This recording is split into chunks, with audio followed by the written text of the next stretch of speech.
Dia sangat ingin memeluknya dan merasakan kehangatannya. Dia juga berharap bahwa dialah yang jatuh, bukan dia. Dia baik-baik saja, kata Baim dari sebelah.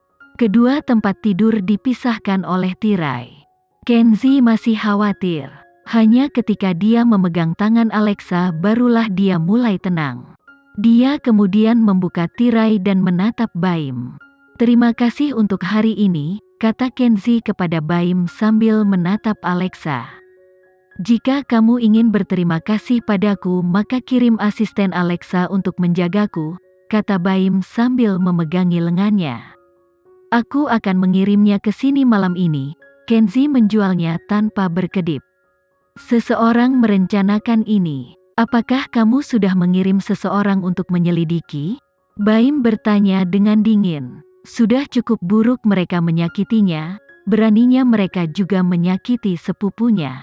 Mata Kenzi menjadi gelap dan suaranya semakin dalam. Tunggu sampai aku tahu siapa yang melakukannya. Aku akan membuat mereka membayar 10 kali lipat untuk patah tulangmu. Jika aku mendapatkan apa yang kuinginkan, aku mungkin mempertimbangkan untuk memaafkan mereka. Tapi, jika keadaan tidak berhasil, aku akan membiarkanmu melakukan apapun yang kamu inginkan. Bahkan 10 kali lipat tidak akan cukup. Dengan kata lain, pelakunya telah memberi Baim kesempatan dengan Adira. Karena dia takut padanya, sekarang lengannya patah, dia tidak mungkin masih begitu menakutkan, kan? Alis Kenzi berkedut sedikit tapi dia tidak mengucapkan sepatah kata pun. Beberapa saat kemudian, Adira diam-diam melangkah ke ruang gawat darurat. Begitu dia melihat Kenzi duduk di samping Alexa, dia bertanya, "Tuan Kenzi, apakah Alexa baik-baik saja?" Alexa mengalami gegar otak ringan. Tapi luka Baim lebih buruk. Dia tidak memiliki asisten atau manajer. Jadi kamu harus berterima kasih padanya atas nama Alexa dan merawatnya sampai dia pulih, kata Kenzi dengan serius. Adira masih memiliki gambaran tentang kejadian tadi pagi di benaknya. Dari saat Baim menyelamatkan Alexa, dia tidak lagi merasa dia begitu menakutkan. Oke, saat Adira setuju, dia tidak melihat senyum yang muncul di wajah Baim dari balik tirai. Beberapa saat kemudian, para pemain dan kru Hidden Expat tiba di rumah sakit, namun mereka tidak berani memasuki ruangan. Mereka hanya bertanya tentang kondisi Alexa dan menunggu dengan cemas di luar. Tidak lama kemudian, malam tiba. Alexa tersenyum tipis dan menganggukkan kepalanya. Itu bagus. Kami masih menyelidiki kebenaran di balik kejadian itu. Saya yakin kami akan segera mendapatkan hasilnya. Mengenai syuting, aku bisa kembali bekerja setelah 3 hari, jawab Alexa dengan cepat. Cederanya tidak terlalu serius dan dia tidak bisa menyerah begitu saja pada produksi yang begitu hebat. Mereka juga tidak bisa menggantikannya begitu saja, karena mereka menginginkannya, mereka harus melihat apakah Kenzi mengizinkannya. Direktur melirik Kenzi dan dengan cepat melambaikan tangannya, kamu harus istirahat. Bahkan jika kamu tidak istirahat, Baim perlu waktu untuk pulih. Kami pertama-tama akan memfilmkan adegan aktor pendukung lainnya. Film ini dibuat mengingat Baim, plus, awalnya dimaksudkan untuk mengambil 1 bulan untuk syuting di lokasi ini, tapi kalian sudah jauh lebih cepat dari jadwal.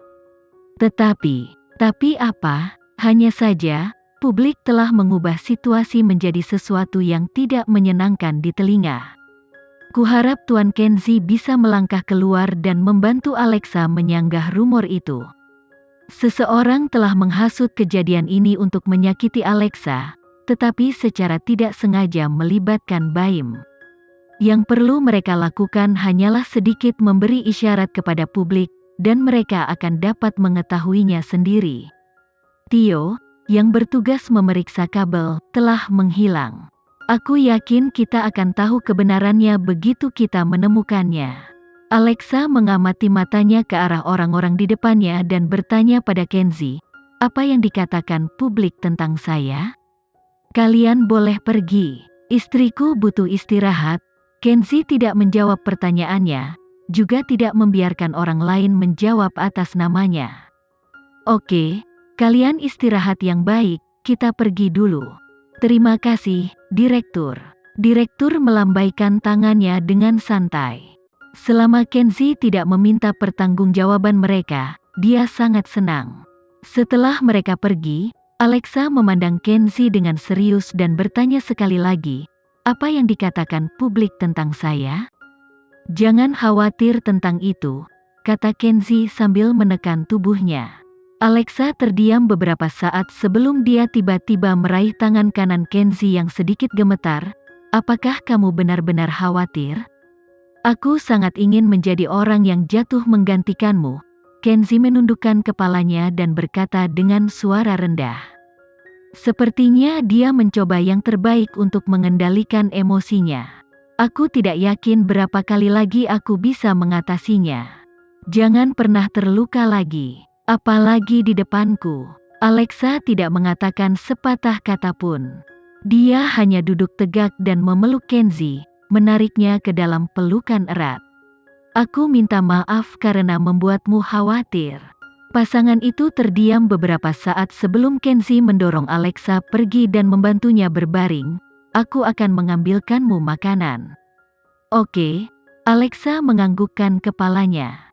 Kenzi dengan lembut menyapukan tangannya ke kepala Alexa, dan berdiri untuk meninggalkan ruangan. Namun, Alexa tahu dia sebenarnya sedang berdiri di luar ruangan untuk menenangkan emosinya. Dia hanya tidak ingin dia melihatnya dalam keadaan ini. Sebelumnya, ketika dia menderita demam atau flu, Kenzi sudah sangat khawatir. Apalagi kali ini, dia secara pribadi melihatnya jatuh dari tempat yang sangat tinggi. Dia telah berjanji padanya bahwa dia akan merawat dirinya sendiri. Karena seperti yang diharapkan, saat dia terluka, orang yang paling disakiti bukanlah dirinya sendiri, tapi Kenzi. Alexa berbalik dan meraih telepon yang ada di meja samping tempat tidurnya. Saat dia menyalakannya, dia menyadari ada beberapa panggilan tak terjawab dari Ayugani dan Natalie. Sepertinya, apapun rumornya, mereka cukup serius. Kalau tidak, kedua wanita ini tidak akan meneleponnya sekaligus. Alexa keluar sebentar sebelum dia memutuskan untuk membalas telepon Ayugani. Di ujung lain telepon, Ayugani langsung mengangkatnya. "Apa yang terjadi?" "Desas-desus beredar bahwa kamu mati atau Baim sudah mati. Aku baru saja mengalami cedera kecil. Baim juga baik-baik saja." Senang mendengarnya, Ayugani menghela napas lega. Setelah itu, dia berkata kepada Alexa dengan suara serius, "Apakah seseorang merencanakan ini di belakangmu? Publik menyebarkan desas-desus konyol tentangmu dan memanggilmu The Jing of the Entertainment Industry. Bahkan seorang peramal telah keluar untuk mencemarkan nama baikmu. Aku benar-benar tidak yakin kali ini." Alexa memikirkan kejadian itu dengan hati-hati. Kru produksi bertanggung jawab atas aksi tersebut, tetapi siapa yang bisa memicu segalanya? Dia tidak tahu. Mungkinkah kilatan kecurigaan tiba-tiba muncul di mata Alexa? Tidak lama kemudian, Kenzi kembali ke kamar dengan beberapa makanan sederhana yang dia siapkan. Alexa mengangkat kepalanya. "Aku ingin pergi mengunjungi Baim." "Tidak perlu." Kenzi duduk di tepi tempat tidur Alexa dan membantunya duduk. Dia kemudian dengan hati-hati memberinya makanan. Melihat ekspresi bertanya di wajahnya, dia menjelaskan, "Adira merawatnya. Ditambah lagi, aku telah memberikan Adira padanya sebagai kompensasi. Kamu tidak perlu merasa bersalah." "Iya, dia suka Adira.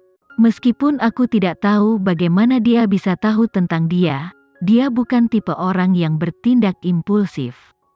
Dia biasanya tidak mau repot berurusan dengan orang, dia bahkan tidak akan berpura-pura bahwa dia menyukai mereka," Kenzi menjelaskan dengan lembut.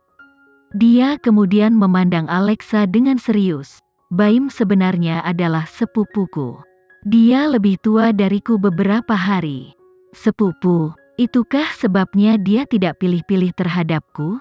Alexa tiba-tiba mengerti mengapa Baim setuju untuk bekerja dengan pendatang baru seperti dirinya. Tidak, jika dia benar-benar tidak mau, tidak ada yang bisa memaksanya. Tidak heran aku melihat kesamaan antara kalian berdua.